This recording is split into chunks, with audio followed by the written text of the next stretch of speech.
This evening, a Beaumont jury has reached a decision in the capital murder trial of Joseph Colone Jr. 30 minutes ago, the jury sentenced Colone to death. Our Jackie Massey is live from the Jefferson County Courthouse with more on the sentencing.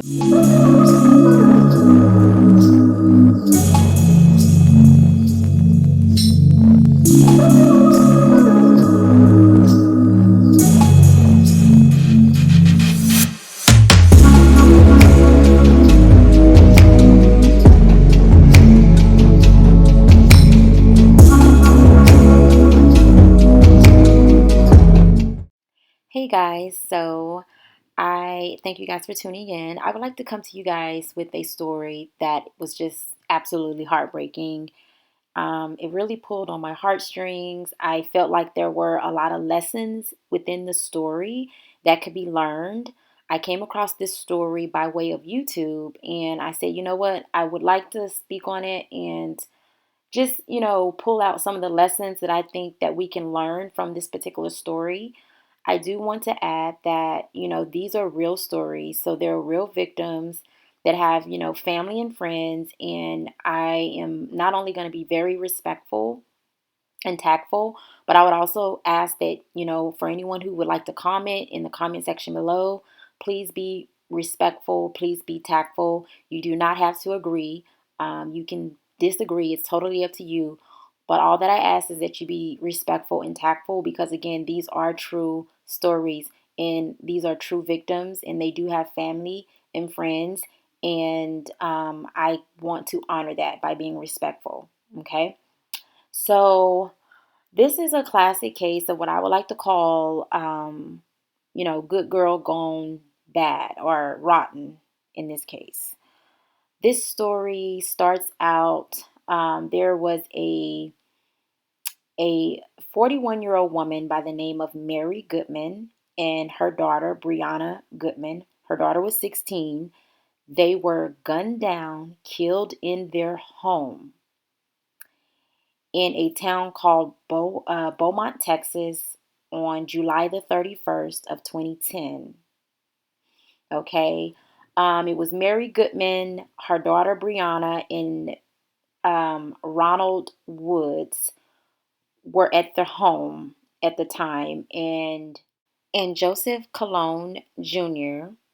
went to the home, and when he got there, Mary Goodman, she was outside seeing her husband off to work. It was early in the morning, and as they were doing that and they were exchanging, hugs and kisses and, see you later, Joseph Coleman, the gunman, walked up to Mary and started, cursing at her and basically going off on her because Mary was said to have been a witness to a armed robbery that she saw Joseph do, and she was going to testify against him.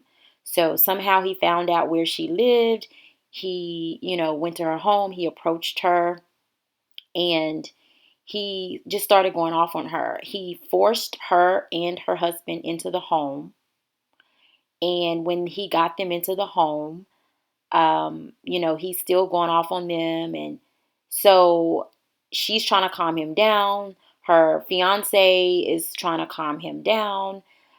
Out of, some parts of the home, the 16-year-old daughter comes in and she's terrified and she's scared and she's screaming. And it's said that she must have startled him because he shot at her and he kept shooting.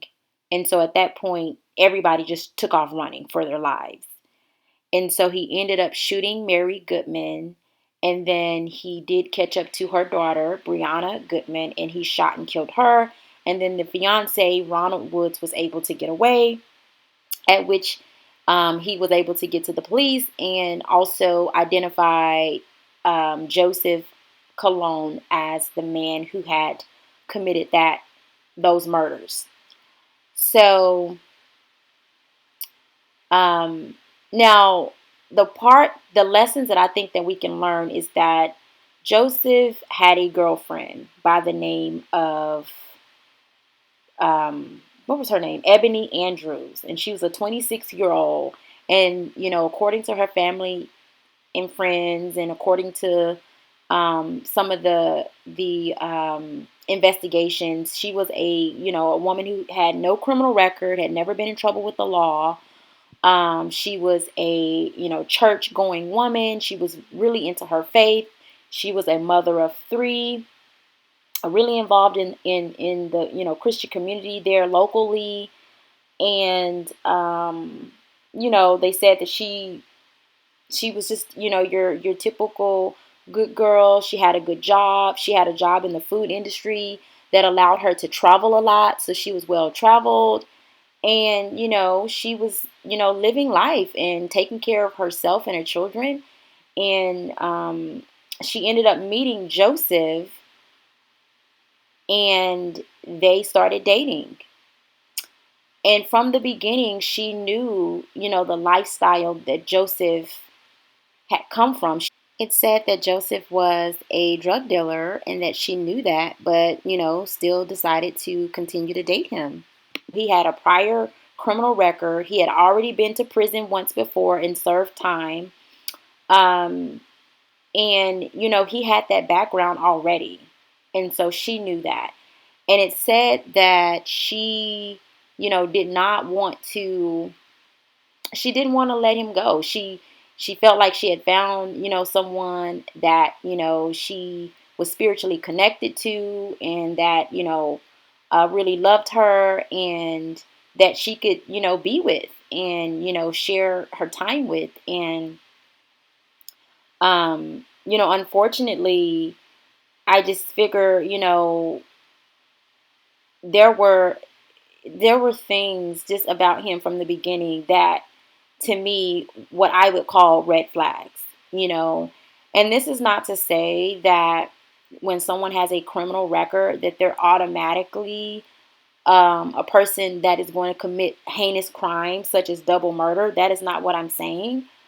But statistically speaking, if someone has what they call violent crimes on their record, or anything that has to do with like an armed robbery, that means that they had a gun. They went into a place to rob that place. That's a red flag, because who is to say that they wouldn't do the same to you, right? After the romance is fizzled out, after the fun is out, the excitement is out, who's to say that that person wouldn't pick up a gun and say, hey, I'm not going to rob you, but I'm mad at you, and this is how I resolve issues in my life. So I'm going to pull a gun on you, or I may even shoot you, or may even kill you. I mean, again, it's the red flags that I think that were totally not paid attention to. Now, many of us would probably ask, why would a good woman who had so much going for herself, right? Why would she get involved with him? Why? And there's so many different things that can be said. There's so many different factors that can be said. But I think what it boils down to is a lot of times men like Joseph Colone, they prey on certain types of women, okay? They prey on women who are single mothers. And I know that's a horrible thing to even think about. That's a horrible thing to say, but it's so truthful. I've seen, crime stories time and time and time and time again where these deadbeat guys, get hooked up with these women who have children. They bring these men in around their children.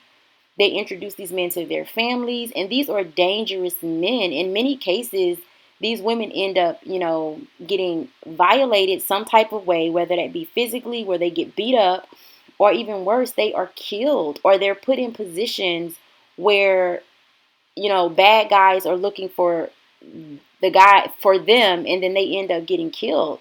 I've seen these stories time and time again, and I just really think that, there's a lot of shows out there that narrate these criminal, these crime stories, right? They narrate the crime stories, but what I don't see and what I see is missing is that no one's picking out the lessons that can be learned.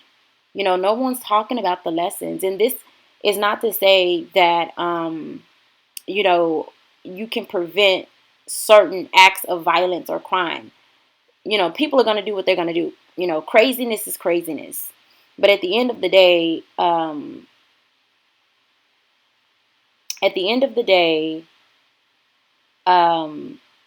Ebony Andrews put herself and her children in a very, very, very bad spot where she ended up, because what happened was she was the one who drove him to the home. She was also the one who drove him away. So what does that make her? An accomplice. It also makes her a person who, helped a man commit double homicide. And, she went even further than that. And she, helped him get out of town. She lied to the police about his whereabouts. She lied to the police initially about her involvement. They had to kind of make her, tell the truth about what happened. She, paid for the hotel rooms and everything so that he wouldn't have to, use his cars because they knew that the police would be tracking him. So she basically abandoned her 3 children for a guy who killed 2 people, like a mother and a 16-year-old daughter. She knew this. The minute he got back into her car, he was covered in blood. He had a gun. She heard the gunshots. She knew exactly what he did, or had some type of an idea that he had did something wrong, right? And she still covered for him. Now, it's said that she thought, oh, since she was in the church, she thought that she could somehow, revitalize him and help him to go down the right path and, help him to be a better person. And, you got some women who think that they can love, hatred out of people. They can love low self-esteem out of a person. Um, they can love just all the bad out of a person. And that's just not true. You know, what I would like to think is that, if a person is suffering with, you know, low self-esteem, yeah, you can help them see the good in themselves and help them, and notice I'm saying help. Well, it's nothing that you can do. It's totally up to the person to get to a point in their life where they want to do the work and work on themselves so that their self-esteem and their self-worth is is where they want it to be. But you can't make anybody do anything. Now, when it comes to someone who has, they are just a vile person who, can go out and commit a crime such as murder, you can't love somebody out of that. You can't love somebody out of a tormented mind. Just you can't do that. You have to let that person go. I don't care if it's a family member. I don't care if it's a friend. I don't care if it's your own mama or daddy. You have to cut the ties and let them go be them, and let the world and in the spirit world and whatever else deal with them, because there's nothing that you can do to help a person when they have certain demons. And I think so many women get themselves caught up in the worst ways because naturally we are nurturers. Naturally we want to help. We want to love. We want to, give ourselves to someone who we think is worthy and is, who has our back, who is going to look out for us. But at the end of the day, if a man or a woman, doesn't matter who it is, your own family member, your mom, your dad, whoever, if a person is going to compromise your well-being, they're going to put you in a position where you have to basically face jail time, or you could possibly face death, or you could possibly face harm of yourself or harm of people who are connected to you, like your children. That person don't love you. They don't give a damn about you. And see, what is missing is the self-love. Like when you love yourself, that comes natural. When you love yourself, there is no person who can come into your life. I don't care what they look like. I don't care how much money they have. There is no person that you are going to allow to come into your life and disrupt it, especially when you have children. You're just not going to go for it. And so, again, I think there are lessons that can be learned in this story. My heart goes out to the family members and the friends of Mary Goodman and Briana Goodman. I mean, I could not even imagine opening my door on any given day. And, here I am. Again, Mary Goodman, she was, doing the right thing. She was going to testify against Joseph Colone for a robbery that she witnessed him do. And she was doing the right thing. She was a law-abiding citizen. And clearly, he had already been to prison once before. So clearly he hadn't learned his lesson. Clearly he was still out, trying to run the streets and wreak havoc on the streets. And, it's so unfortunate. And what really, really stings about this particular case is that, like, when they caught up with both Joseph and Ebony, Ebony tried to lie for him initially, and then she ended up coming out telling the truth. But they did not have enough evidence on her to charge her with capital murder or charge her as being an accessory to a capital murder crime, which would have meant that she would have also went down for the capital murder charge and served life in prison or death. And so, since they did not have enough evidence to convict her of capital murder, she ended up only doing like 5 years, and then she was able to make bond and go, basically go free. They ended up dropping all the charges against her.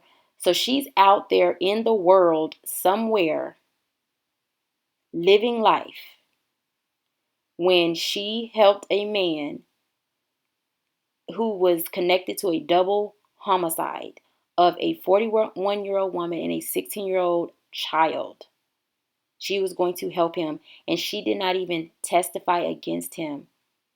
So again, even after it was all said and done, she still refused to do the right thing. So for me, that's a red flag. You come across a woman who's been connected to something like that. She doesn't testify against a person who could do something like that. She helps the person. If you are a man out there and you're dating and you're asking these questions, look, that's a red flag. Let her make it. Let that woman make it. I wouldn't be surprised if she's changed her name. She probably goes by a different name. She may be in the same area, or she may have moved to a different part of Texas. Texas is huge. This woman could be anywhere. But to me, she's dangerous. She didn't commit the crime, but she was an accessory. She was trying to help him get away with it. And even still, when she got caught, she didn't testify. I mean, mm-mm. So I hope, telling this story and, pulling out some of these lessons, I just hope in my heart that this helps someone. I hope that this opens up a conversation and a dialogue, because I don't think we have these conversations often. I think more than likely we talk about what happened, we talk about the story, and then when the flame is gone, we're back to regular everyday life. And we still need to keep this open. Like, we need to be teaching young women, young men, young people, when they come across certain people with shady backgrounds and, shady character, you don't have to be mean to the person. Let them make it. Let them go. Don't even give them the time of day. They're not even worthy. Okay? So I hope this helps someone. If you guys are interested in seeing the Fatal Attraction series video, check out the inbox, because a link will be in the inbox. Also, don't forget to, if you like this video and you want more videos like this, go ahead and subscribe. Go ahead and like the video, and I'll see you guys next time. Bye.